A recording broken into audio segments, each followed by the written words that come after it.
Alison Arngrim, and this is the Alison Arngrim Show. Okay, some of you may remember me as Evil Nellie Olson from Little House in the Prairie. Tonight, I'm Alison Arngrim. And here on the Alison Arngrim Show, we talk about things that make you feel good. The TV shows and the movies that made us feel good and the people who made them and people who are doing things now to make the world a better and more interesting place. Oh, do I have one tonight? And I always get really excited when I get to interview somebody I actually know, who I'm actually friends with. And interesting place just didn't even describe what this guy. So there's this guy, and some of you know me, have heard about him. Remember when I went to play P-Town? There's this guy named Ryan Landry. He's known, and you know him in P-Town and in Boston, all over. You probably have seen it. I'm going to go up. Wait, there it is. Betty Davis. Yeah, he made that.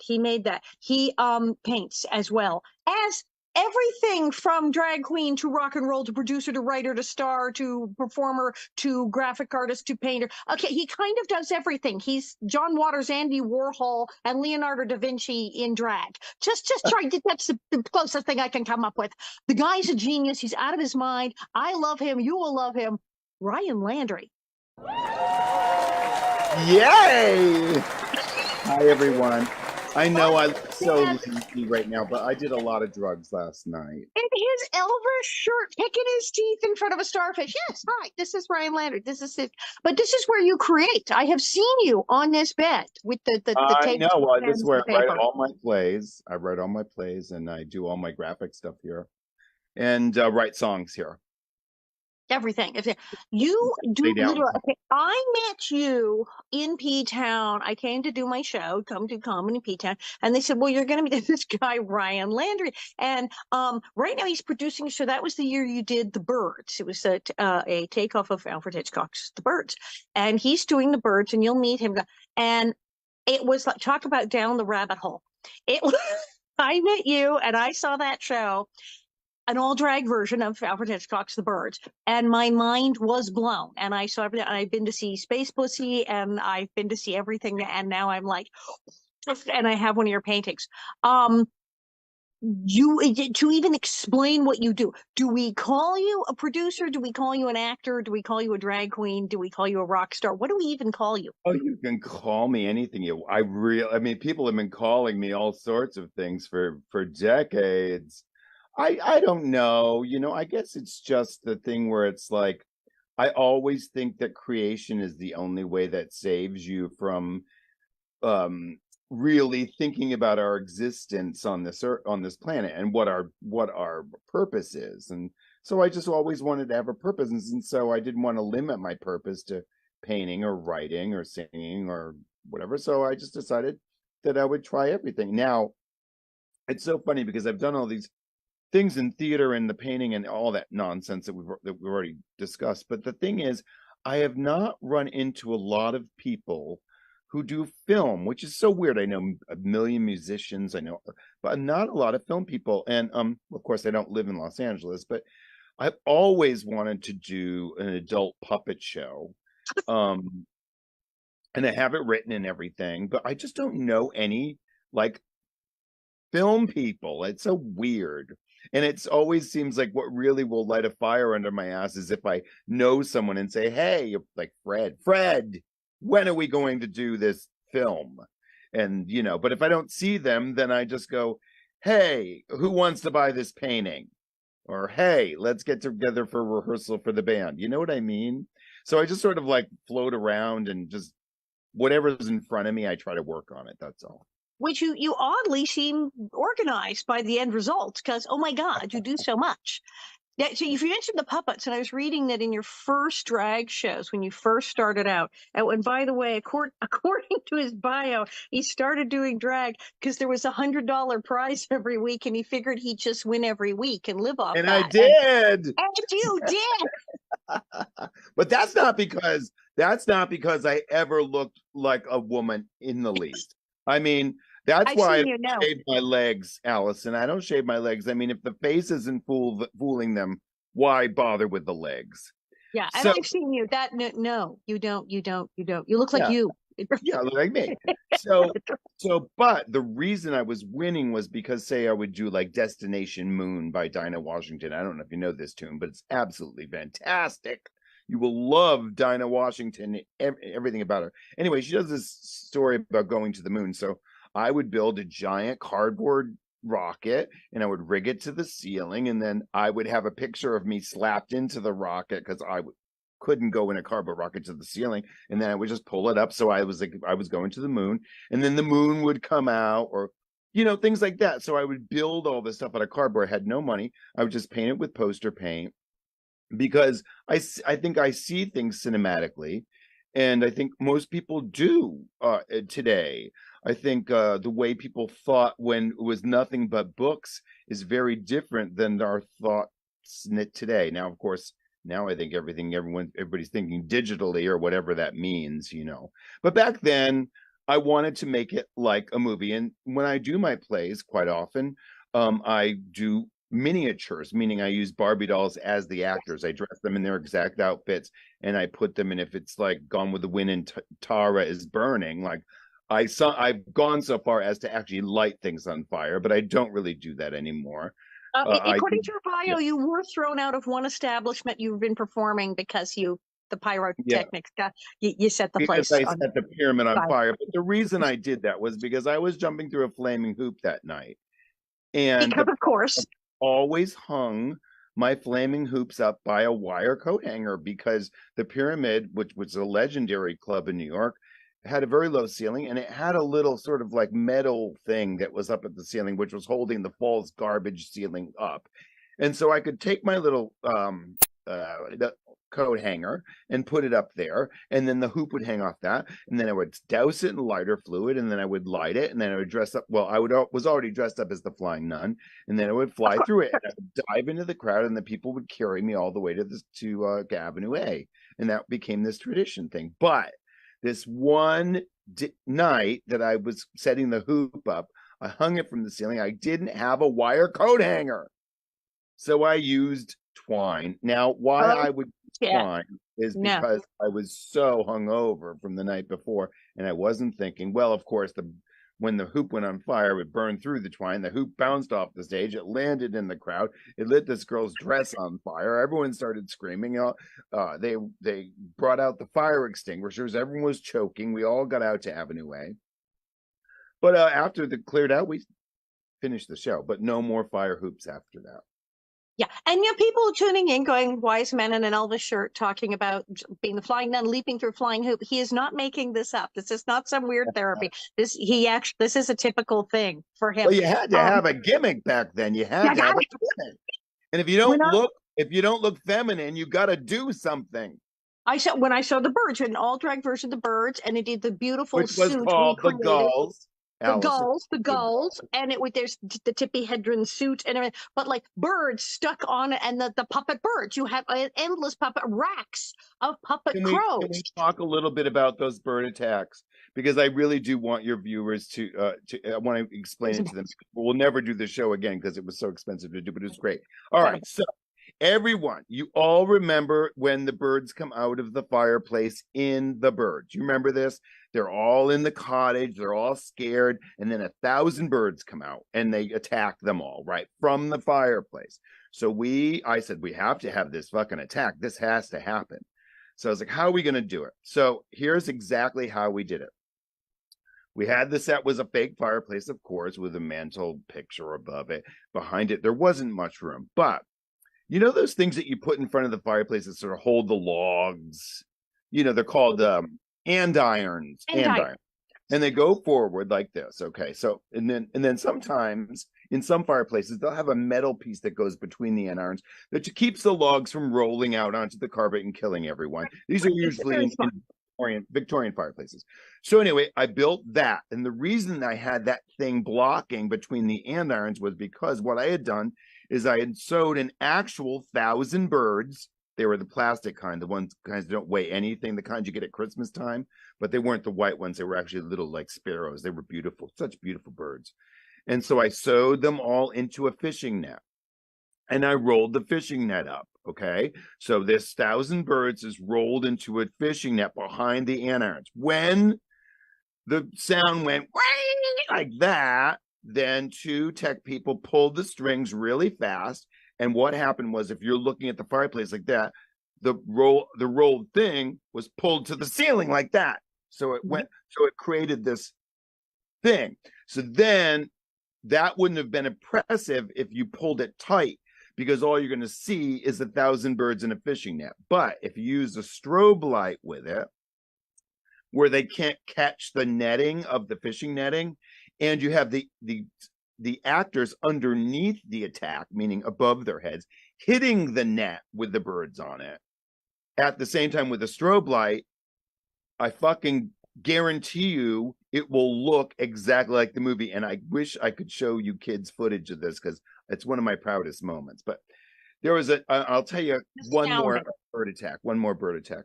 So, well, we had the ones that were on pulley systems that flew down from the ceiling and went from the back of the house. Those were easy. And the phone booth attack was pretty easy. That was with the pulleys. But there was one attack that was actually so simple, but it turned out so beautiful. It was when she goes up into the attic and she's looking around with a flashlight, and she hits a light that's above her head, and the light swings like this, so the lighting becomes very Hitchcockian. Is that a word, Hitchcockian? And so the light's going like that, and the birds start coming through the walls and attacking her. So she's trapped in this sort of U-shaped, like it's a closet or something in the attic, but the light going like this, right? And the birds coming through garbage bags with slits in them. Easiest thing in the world. Garbage bags looks like a black wall. If you light it right, you can't have glare on it.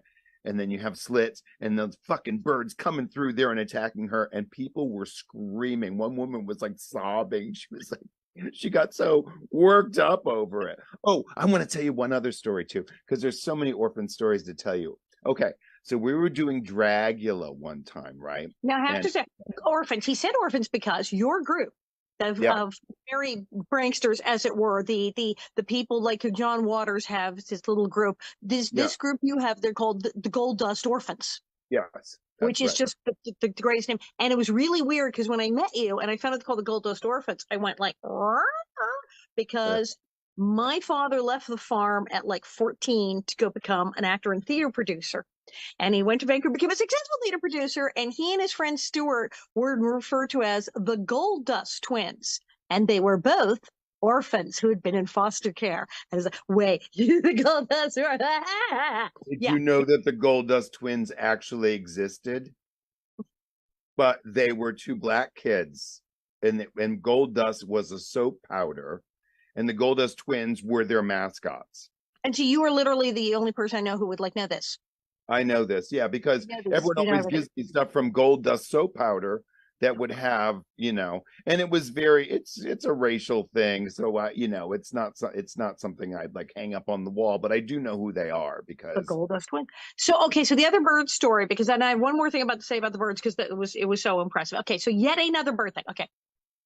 Oh no, this is not a bird thing. This is when I'm just telling you different things. I'm hopping around because there's 80 plays and musicals. So there's one called Dragula. And so it was in an old movie theater, and off one side where there used to be the box seats in this movie theater, it was just a platform. So I built a miniature Transylvania, and I mean, like, I really fucking went all out. I mean, buildings, trees, like if someone's really into their toy trains, they build a real thing. Well, this could be seen by everyone in the audience. So it was really great. It was sort of like this little miniature stage.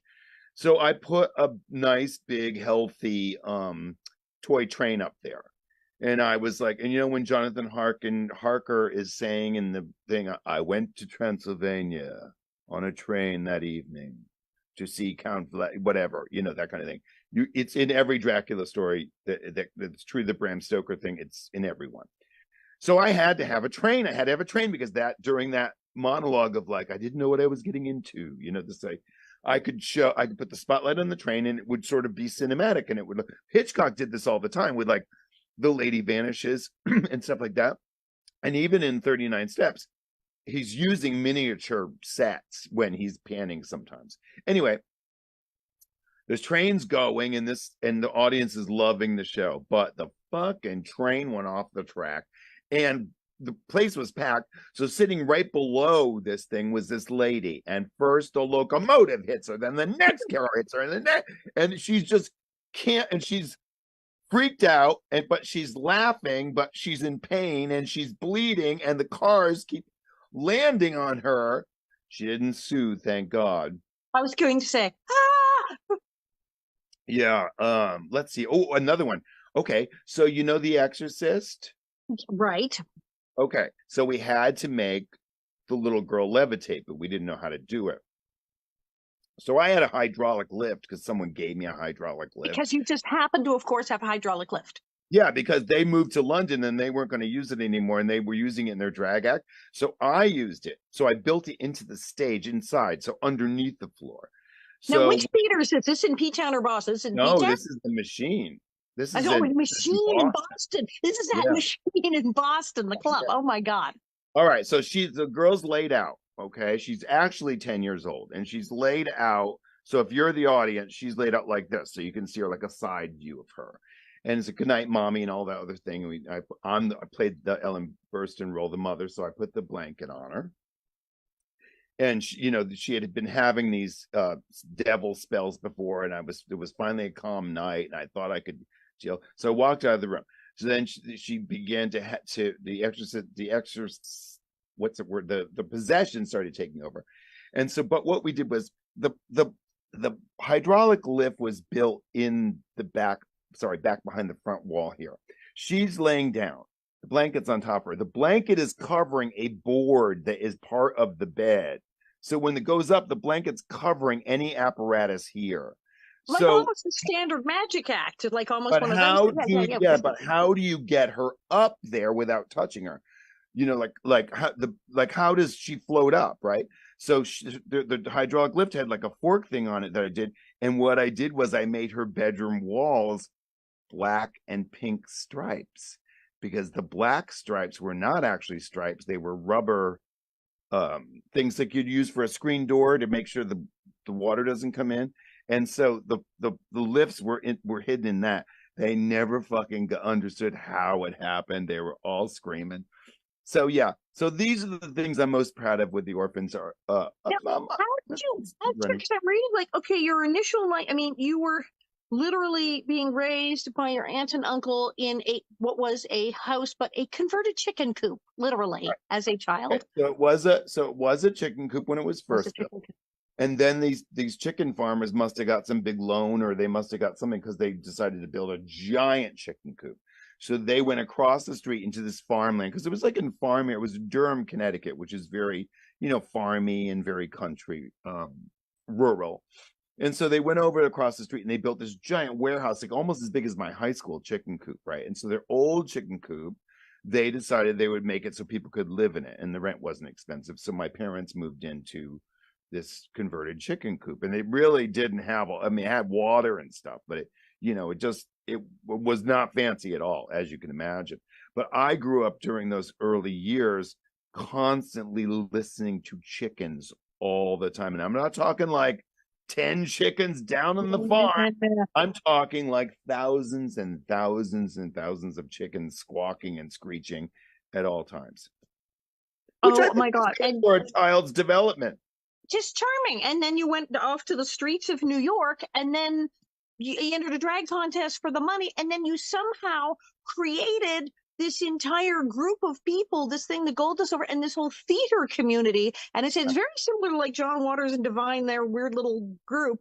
And you started this group, but now it's become a thing. It is an institution in Boston and in P-Town of these shows that you do. And when people first see it and they see all the crazed makeup and the dresses and the bizarre and the birds slamming into things and trains hitting people in the head, they're like, ha ha ha.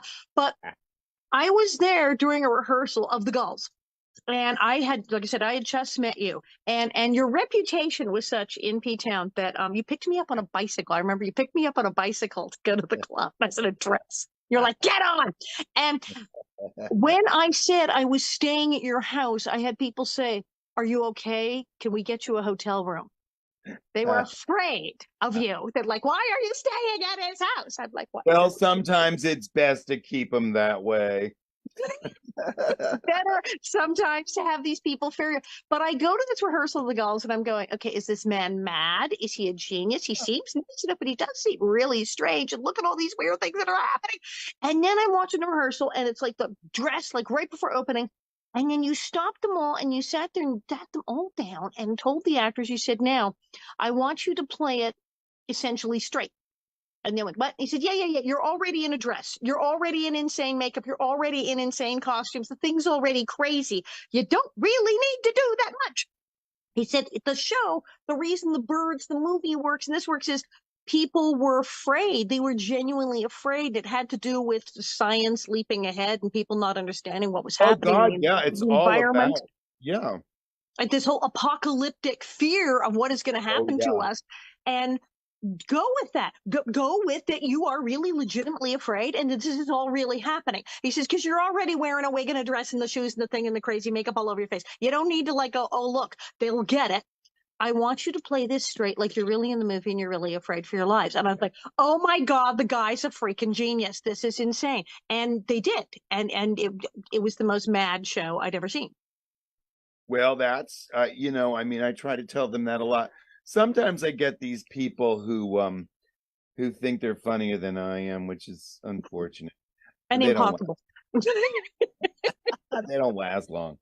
No, no. No, I don't mean that. I mean like when they try, the orphans as a group, of which I consider myself a member. I don't really consider myself the leader, although I do have to do that job only because it wouldn't get done otherwise. But there's some really genius people in the group that have passed on, that have gotten married, have children. So many of the orphans have gotten married and have children, a couple of them to each other.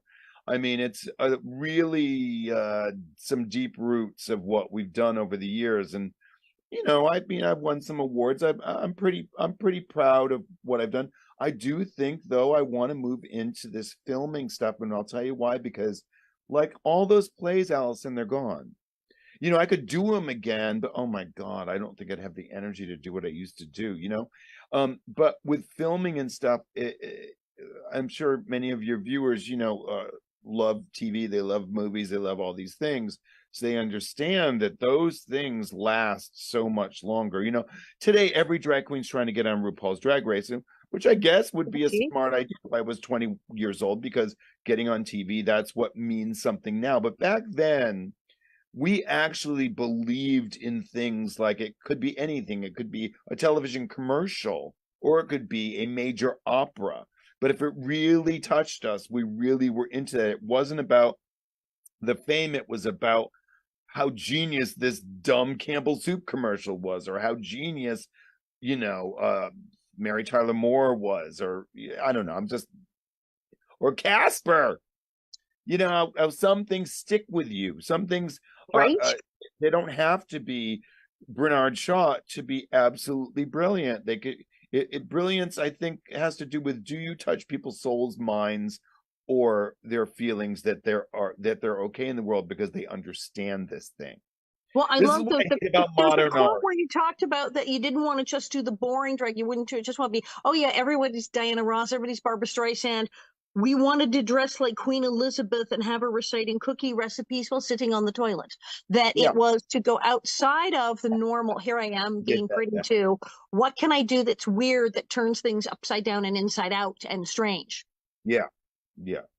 Well, I mean, I think we were weird and strange, and there was a lot of acid and mushrooms going on. So there was some abstract thinking happening. But when I say I'm hungover from last night today, which I am, it's only edible like brownies and stuff. Though I gotta tell you, whatever they're putting in that shit, I gotta cut back. This is an advertisement for C2O water. Absolutely great coconut water. Tastes toasted. And then for which things you keep your now the painting. Now, were you painting back before, or did that only start during the pandemic in 2020? When did the painting start? Oh, well, when I did not get along with my parents. They did not get me when I was growing up. My aunt and uncle who raised me, I didn't really, we didn't, I was somewhere else. But They were out in the country when thing with chickens. I mean, how? No, of course there's they did. one thing that I did that they were proud of me for was I could draw. So my mother worked in a factory almost all her life.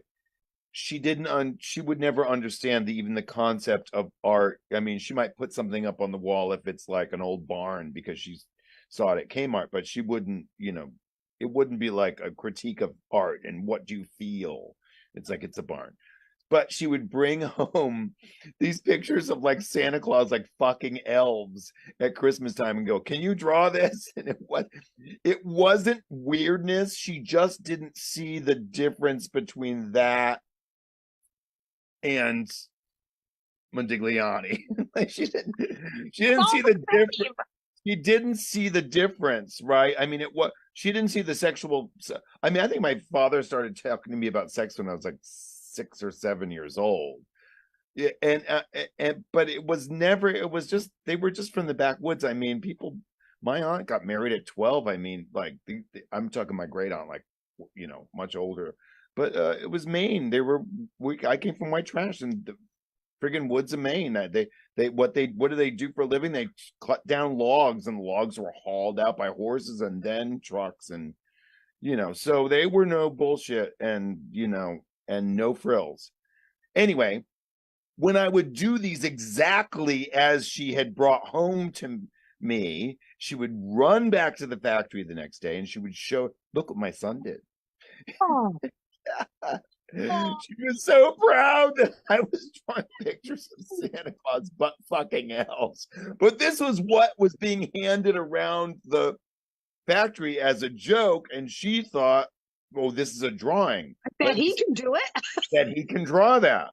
So it's a little bizarre, my upbringing. But I knew they loved me, but it was just a very odd thing, That's We adorable. all That's have our adorable that they like this. Because I say my father was on a farm with the pigs and the chickens and the cows and everything. He went, "Yeah, this is really great. I'm gonna go." And they drove him to the train station. They were like, "Oh yeah, no, he's going off to the theater. Okay, fine, right there, cool." He puts on shows in the barn. I guess that's what he does. But yeah, he would have been milking cows, and he's now in the middle of nowhere, and it's like, no, no. Now I have Betty Davis is up on the wall here behind me. All right, there he is here. You made that. So this painting thing that's happening, that was you were stuck in the house like I was. Oh, So I you see. Okay, you asked the me how I painting. started that. Well, Yeah, because this is amazing. because my mother was proud of me. It's so sweet, I which is adorable. wanted to do more of it as I got older. So then I went from drawing to painting and stuff like that. And I actually started hooking for a while, and I saved some money and I went to School of Visual Arts. But, hooking's weird because, you never really can tell like if business is going to stay up or down, whatever. And I had a lag and I had to quit school. But then I got involved with theater because I met Charles Ludlam, who was a great, great playwright. Right? I became part of his theater company just before he died, and then he died. I was there with them for a couple of years, and then I said, "Fuck this! I'm not going to get cast in anything. I'm too weird. I'm too gay. I'm too clowny." I said, "The only way I'm going to have theater in my life is if I write the shows myself, because no one's going to write it for me, and I'm not going to go, 'Hey, I'd like to be in Oklahoma,' because they're never going to hire me." So I just wrote my own stuff, and it started very small, and then it just grew. And I mean, now it's like thousands of people for shows. I mean, not per night, but overall, like 5,000 people come to see the Christmas show. I think that's pretty good. Don't you? I do. And then you have Showgirls every Monday, which is like Right. a panel show or something. How do you define Showgirls? I mean, it's like a contest and it's like a talk show. It's basically me visiting my parents again, the madness of my upbringing. I try to keep Showgirls as mad as possible. So I sat on that stage for you. It's every Monday and you have drag, but then you have 30 people, years yes. now, 30 years. But you can do anything. You can do anything except for this one queen who came out and laid newspapers on the stage and proceeded to piss on them. That I had kicked her ass to the curb. But because I don't want that, though, I don't care about being the wiener or anything like that. But I just don't want anyone getting splashed. So she had to go. But for the most part, people can do anything they want. Oh, I'll tell you a great story, and I'm glad this is an adult show, because there was this queen, and he came with his boyfriend one time, and said, "Hey, we'd like to sign up for Showgirls." Now, both of them were pretty handsome, but the blonde Alison was fucking out of this world. I mean, so gorgeous. I could not believe it. I wanted them to enter just so I could stare at this queen for 3 minutes. That's how gorgeous he was. But they were, fully fine. I said, "Okay, what do you do?" They said, "We do a jump rope back." And I said, "Oh, brother, this isn't going to last 3 minutes. They're going to get so bored." But they were so nice. So they come, they enter. It's their turn to go up. I introduce them. It's the jump rope twins or whatever. They come out. The blonde strips completely naked. So does the dark-haired guy. He's got like this mustache. He's obviously the top. He pulls out a jump rope out of the bag, takes one handle of the jump rope, sticks it up the blonde's ass, and starts doing jump rope tricks. Jesus. Yeah. Really? And then, I said, of course. Yeah. And then takes a jump rope with a dildo on one end, flips the guy around on top of a desk, spreads, does the dildo, and does jump rope tricks with that, while the blonde's looking at the audience like this. Oh, like it's the freaking Miss America talent portion or something. Like we do this all the time. Yeah, so it was, and I was just like, I mean, obviously I lost my taste for the blonde after that, but I still was pretty gorgeous. Anyway, the guy's done the act 2 or 3 times since then. That was 20 years ago. Lord, did they ever win? Did they win? Did they third prize? Something? They won. They won. They won. How could you not win? I mean, don't get any ideas, young lady. No. They will be safe. They will not have competition for me. I can assure you, this is not an arena. I will attack.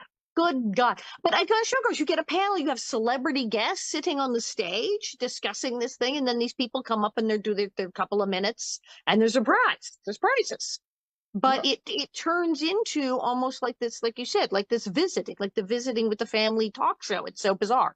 Yeah, so what I meant by that was sort of like, so there was this one queen in town, he's very nice, but she threw some big fucking fit because she didn't go on at the time she thought she was going to go on.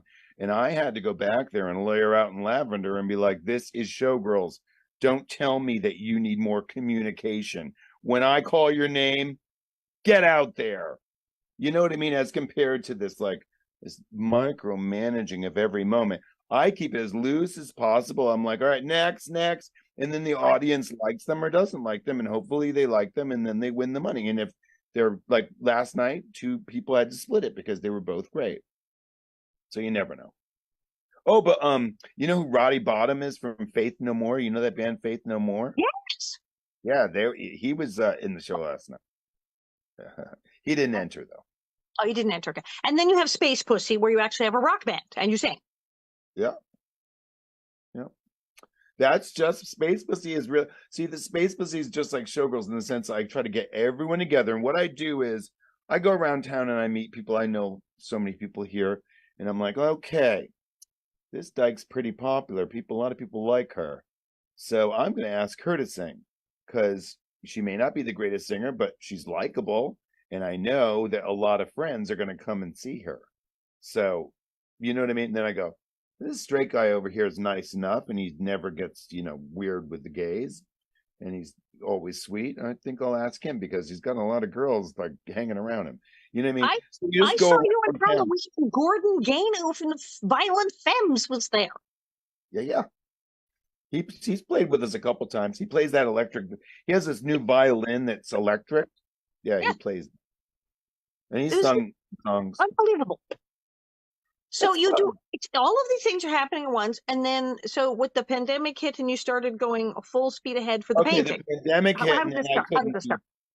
I couldn't do theater anymore because the pandemic. I mean, I was doing shows out of my living room online. It was ridiculous. We couldn't do anything. I couldn't go anywhere. All right, what can you do? So that's what I did.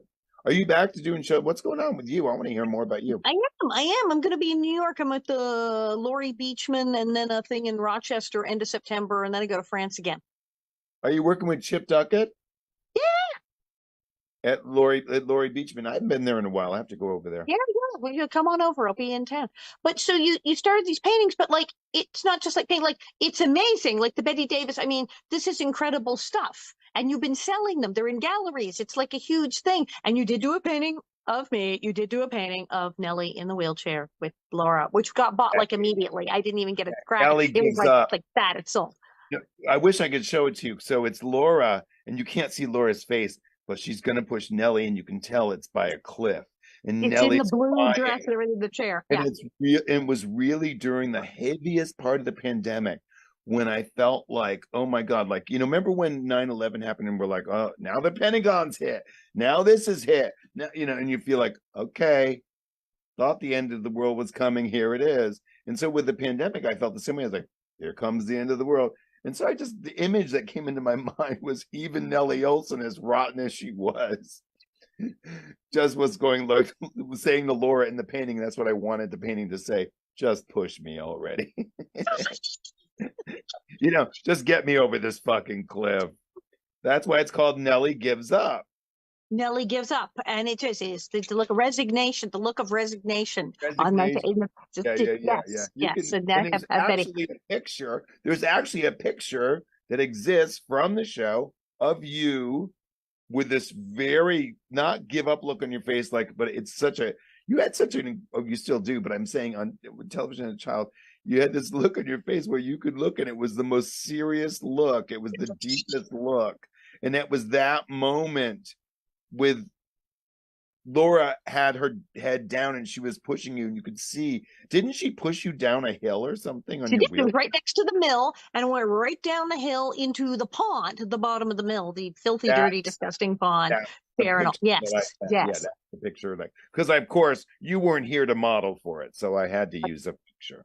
It was it was stunning, and I have the Betty Davis and you recently did one of the cows in Boston. They do that parade of cows. Mm-hmm.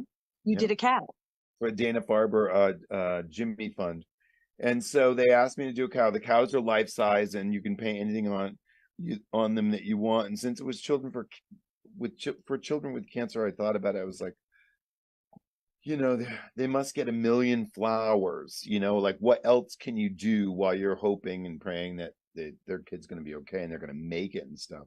So I just kept thinking 1 million flowers, 1 million flowers. And will the flowers be effectual?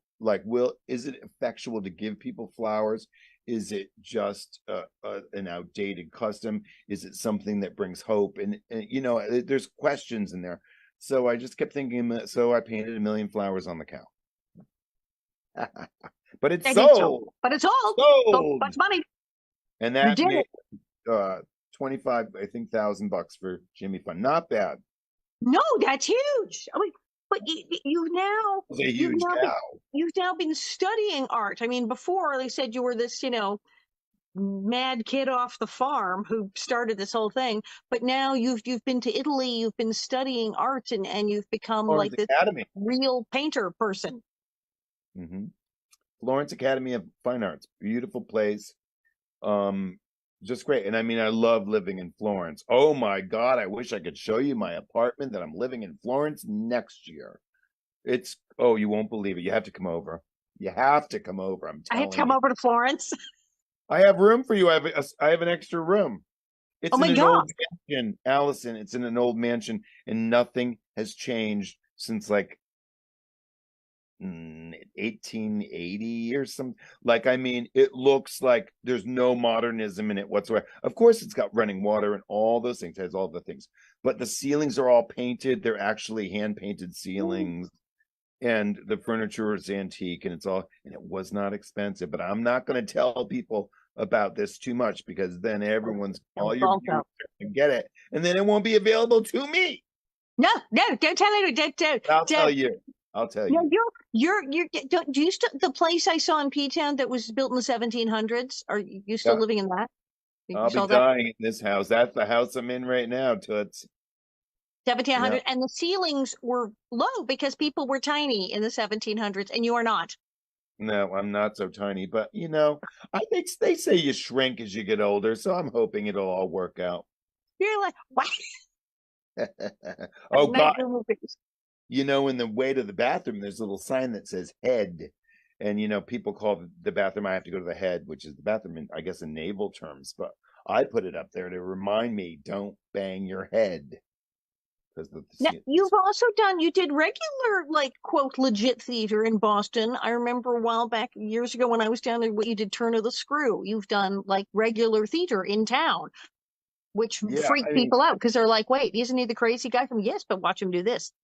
well, once I got a name, then people would hire me for these things, but they don't pay that well, that kind of theater. It's better for me just to do my own stuff because I get, you know, it's easier. It's easier just for me to run the whole thing because I know what I'm doing. Just then you're running the whole thing and it's more fun. What Yeah. what are the upcoming shows? What I'm terrified to ask. I'm What doing do you have next? the Rocky Menorah Christmas show. And so, because all my Jewish friends, it's like I do Christmas show after Christmas show. I'm You like, do Christmas show? they You've don't done get what that. Mrs. Grinchley was yes. Yeah, yeah, but they don't get to have, the fun. So, anyway, I will tell you the plot as long as no one shares it. But anyway, so you know how You tell me the plot, no one shares it, you're live.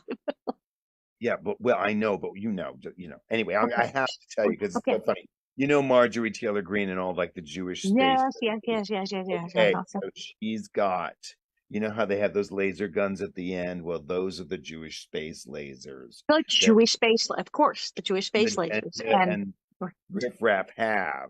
But Marjorie Taylor Greene is the villain in the show, and she's like convinced them, but they don't realize they've been convinced. Of course, they turn on her. Don't worry, Marjorie Taylor Greene gets hers. Well, first, in the beginning of the show, we realized that her husband gave her a hand grenade for Christmas and blew half her face off. So she's already like, like those Batman villains that go crazy once their face goes off. So that's what's happening with Marjorie Taylor Greene.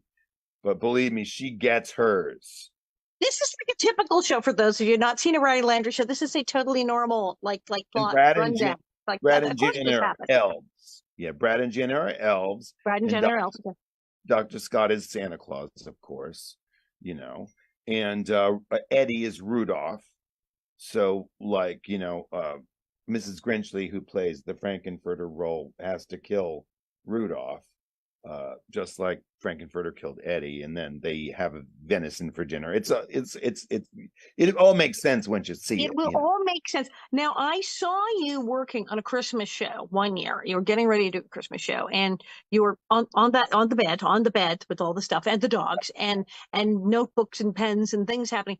And you were planning a Christmas show, and you were watching. You had all these like DVDs of I mean every version of the Christmas Carol ever. You had the cartoon, the several different cartoon ones. You had the Mr. Magoo cartoon one. You had the 1930s one, the 1950s one, a recent like a TV movie one. You had every single Some version really going. bad ones too. You know what's good? The Susan Lucci, where she plays Scrooge, and there's one that Suzanne Plachette plays Leona Helmsley. Plays Leona Helmsley. And oh no, sorry. Susan Lucci plays a Leona Helmsley type character in A Christmas Carol, and she owns a department store, and that's actually that I'm you gonna got have to look. He had stacks and stacks, and you had all of them, and you were watching all of them, and then writing things, and then falling asleep and waking up, and it was like I came back to the house. It was the middle of the night. The TV's going, and there's still another version. And where were you, young lady? Where were you? Why would you come back in the middle? I was coming back at 2:00 in the morning back to your house, and you were like, "Where have you been?" And I thought, oh my God, when you do these things, and some people say, well, we're doing a parody, we're doing a thing, Rocky Horror, ha ha ha, or whatever, Christmas. But you will research and draw from like every single thing to do with that going back for 5,000 years. Oh yeah, you have to.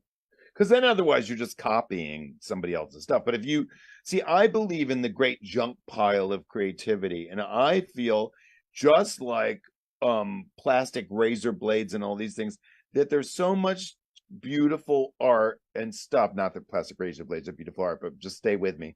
That people just throw things on the junk pile, and we can just take them and rearrange them and make them something brand new, of all these wonderful ideas and visions and thoughts and memories and shocks and heartwarming moments. They all can come together to because we are built from popular culture at this point in our lives.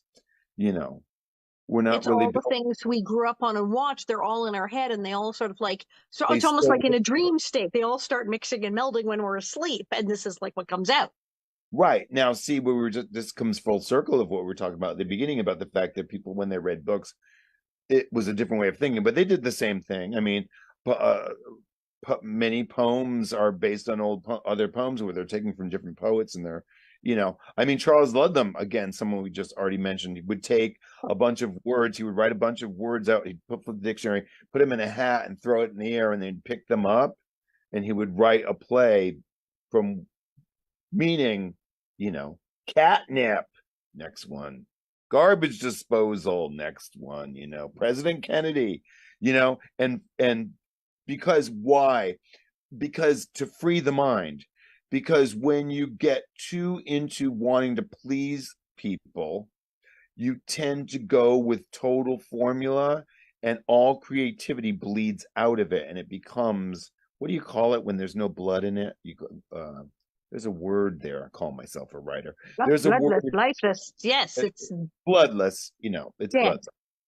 But you may miss the mark by picking and choosing these things and putting them together in an awkward manner and then sticking to that. But you will be taken on a journey trying to connect cantaloupe with President Kennedy, with garbage disposal, with, you know what I mean? You'll be taken on a journey trying to put it together, and that journey will become the story. And then those things may not stay in the script, the final script. What they did, they provided a framework of abstraction that you then have to bring to some sort of sense. Sorry. We'll be right back after these messages. That's it. That's the thing. And that's why I was fascinated with the process. He didn't just say, oh, well, we're going to do Christmas Carol. It's like he's watching all of them in little tiny things that we may not have even noticed when we watched that version, but it resonated somehow. And then they all wind up in the final thing. Yeah. Yeah. So they're pulled from the pile, and then they're dusted. You blow the dust off.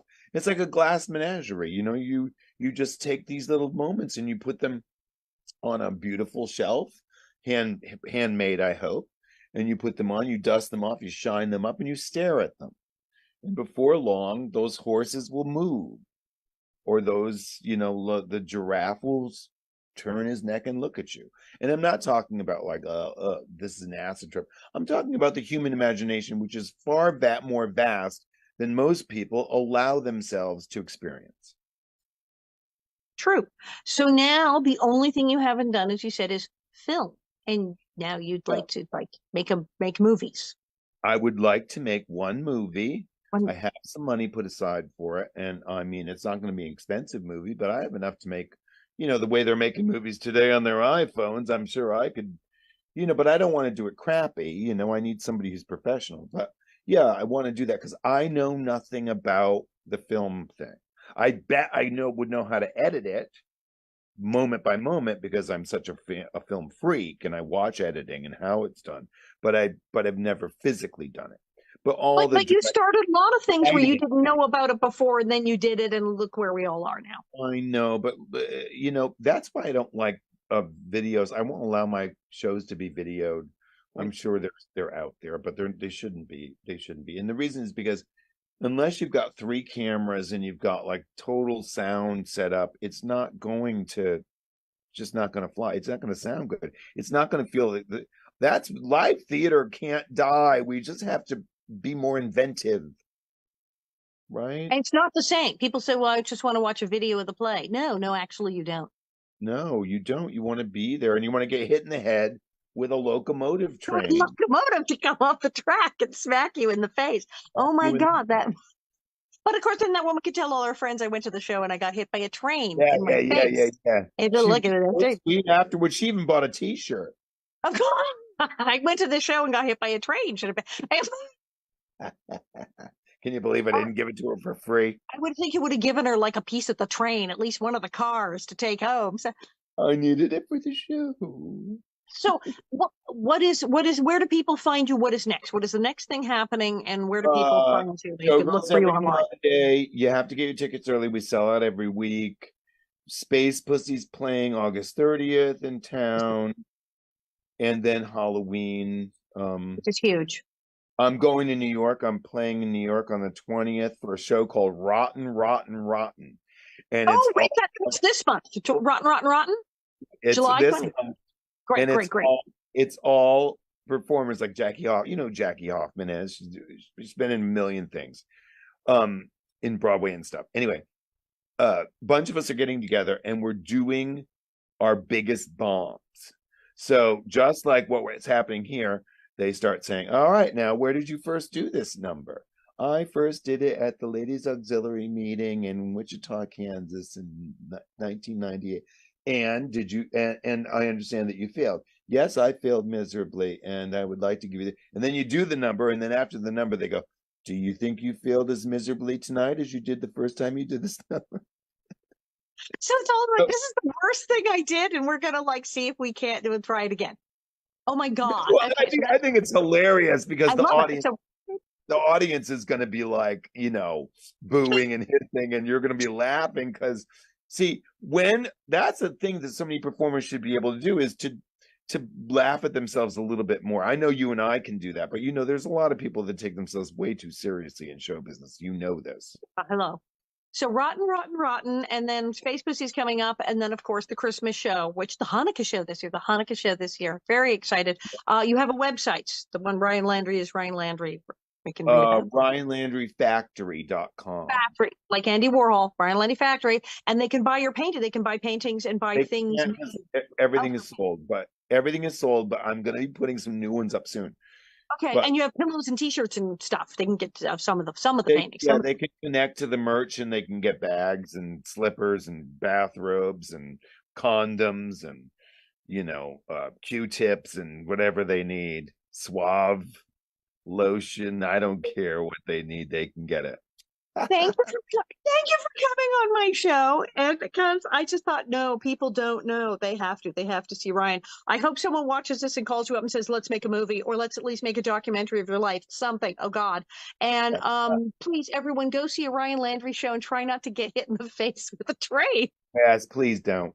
And thank you so much, sweetheart, for having me. I love you so much. I love and don't you. forget to tell them about our wonderful Christmas tradition.